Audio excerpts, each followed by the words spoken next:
Now, really, this is going to sound silly, but this is really, really important cutting-edge genetics. One of the areas I'm really lucky I'm blessed to work in 3 distinct areas of biology: immunology, genetics, and reproduction. And on the genetics side, I get to go to conferences and hear about advances in genetics in all species. And I was just at one a couple of weeks ago down at the Cold Spring Harbor Lab in Long Island, and I learned a bit about what's being known about the genome of Neanderthals, the genetic makeup of Neanderthals.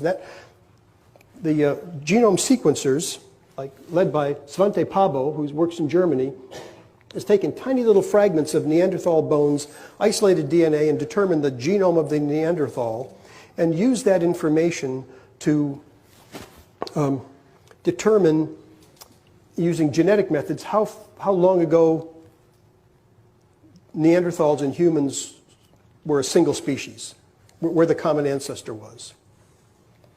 And they've also been able to compare human genomes and ask the question of whether there's any evidence of Neanderthal genes in the human genome. And they found that there is. And the amount is quite significant, upwards of 5 to 7%. Neanderthals used to live in the Neander Valley. You could have called it the Cayuga Lake Basin, but that's where they lived. And out of Africa came the modern humans, and the word the geneticists use is admixed. They admixed with the Neanderthals. And they all used to live in caves in those days like this.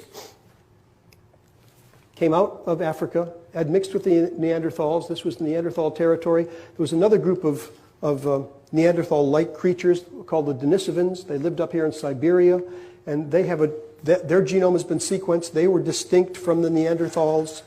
And so you can find in people of European and Asian ancestry evidence of about 7%, 5 to 10% of your genome is common with that of Neanderthals.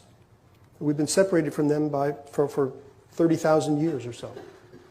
And in some of the tribes in Papua New Guinea and those islands out there, there's evidence for a different kind of genome, which is probably the Denisovan genome.